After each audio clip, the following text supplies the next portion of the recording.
The perfect weekend in boarding school. Let me take you on a journey, a vivid recollection of those unforgettable days. Imagine it's Friday.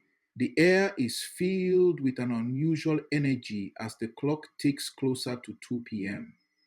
This isn't just any day, this is Friday, the day where everything begins. The joy, the chaos, and the preparation for Saturday's infamous inspection. The bell rings, a sharp sound cutting through the afternoon stillness. Like clockwork, we rush out of our classrooms, our faces lit with relief and anticipation. Bags slung over our shoulders, we sprint to the dormitories. Plates in hand, we make a beeline for the refectory. Lunch on Fridays is a special kind of treat, cocoyams or plantains served with beans. The aroma fills the air as we gobble down our food, knowing that every minute counts. Once our plates are clean, we back to the dormitories, standing in straight lines like soldiers awaiting orders. The dormitory captains, flanked by the works prefect and farms prefect, appear with a sense of authority. Their roles are clear. They've already mapped out the work for the day, dividing tasks with the precision of architects drafting blueprints. Some of us are assigned to clean the classrooms, others to the school farms. There are those tasked with the dreaded toilets, and the rest of us focus on scrubbing the dormitories until they gleam. Now, here's where it gets interesting. In the midst of this industrious buzz, there's a peculiar breed of final year students, the professional beggars. They roam from corner to corner, pleading for gari, sugar, and milk. If you're generous enough to give, you've earned their favor, and your workload might just lighten. But beware, for not all seniors are so benign. Some skip their assigned tasks entirely, retreating to the washhouses to do their laundry. These seniors have a knack for commandeering the water taps, turning them into their personal domains. Woe betide anyone who dares approach without their permission. Back at the dormitories, the captains begin their ritual. They partition the cleaning zones on pieces of paper, pinning them to the dormitory doors. After delivering long, often threatening speeches, they read out the assignments. The message is clear. The dormitories must be spotless. Armed with buckets, brushes, and brooms, we set to work. By 5:30 p.m., the warning bell for supper rings, signaling the need to wrap up. Those who haven't finished by the time the 6 p.m. bell tolls are in trouble. We dash to the refectory, wolf down our meal, and prepare for the evening prep session. At 7 p.m., the prep bell sounds and we shuffle to the classrooms, books in hand. The prefects are stationed like sentinels, whips in hand. If you're late, punishment awaits, a flogging or some other form of discipline. Meanwhile, a few cunning seniors boycott preps altogether. They hide in the ceilings waiting for the coast to clear. Once the dormitories are empty, they descend to raid trunks, feasting on hidden snacks before slipping into blissful sleep. But tonight isn't the night for such antics. At 9:15 p.m., the bell rings again. This time we head to the chapel for evening devotion. The atmosphere is tense. We know what's coming. The senior prefect and his entourage enter, their presence commanding silence.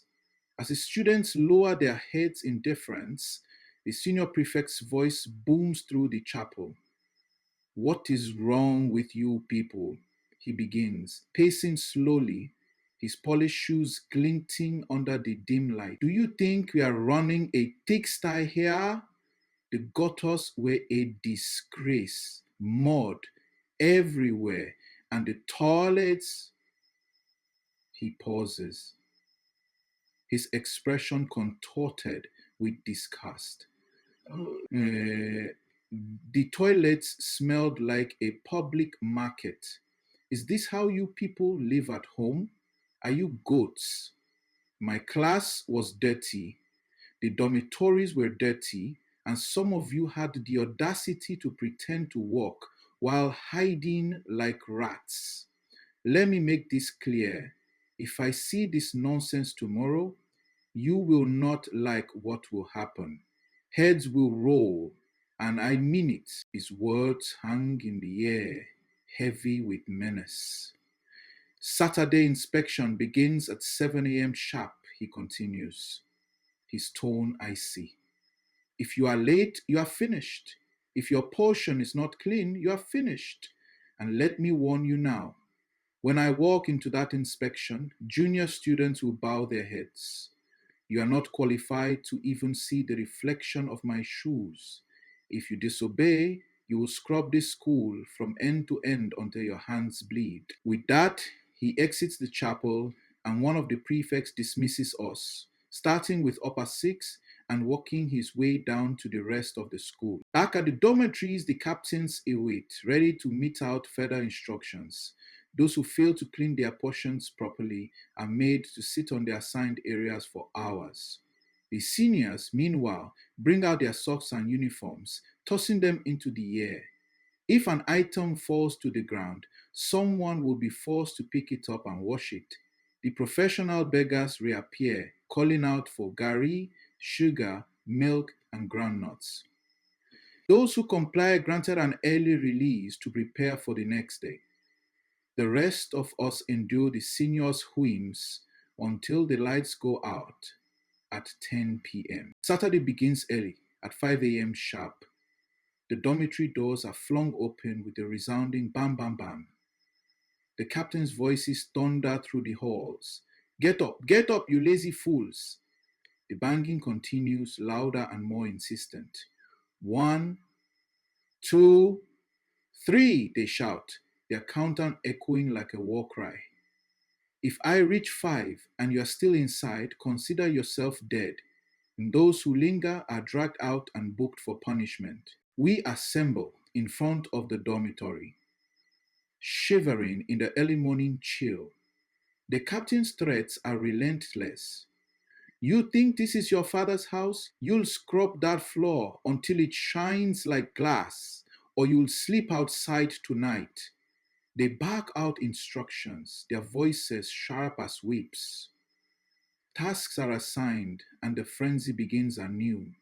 Fetching water, scrubbing floors, making beds with crisp white sheets, polishing shoes, and trimming nails. By 7 a.m., we're dressed in our official attire, standing in straight lines for inspection. The inspection team, accompanied by teachers, arrives with an air of authority.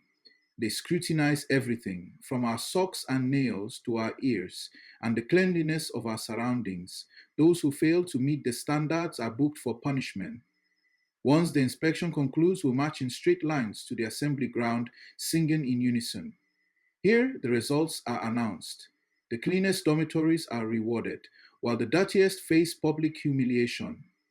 And the names of those who committed infractions during the week are read out and punishments are assigned. After breakfast, usually conchaff, just some of those with punishments assemble for their tasks. Meanwhile, others seize the chance to visit the school nurse, feigning illness to secure an exit pass. Some brave souls break bounds, sneaking out of the school entirely.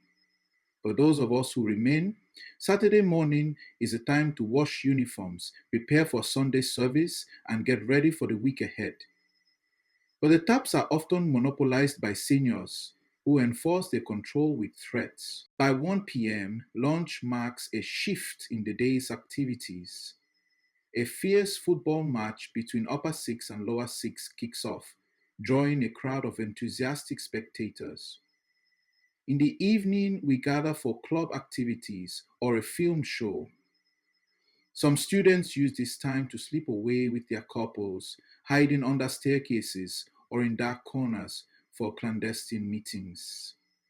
And thus, another day in the vibrant, chaotic life of boarding school comes to an end. These weekends, though challenging, are the threads that weave the tapestry of our boarding school memories. They're a mix of hard work, camaraderie, and the mischievous escapades that made life so colorful. Even now, years later, I can still hear the echoes of those bells and the laughter of my friends, carrying the spirit of those unforgettable days.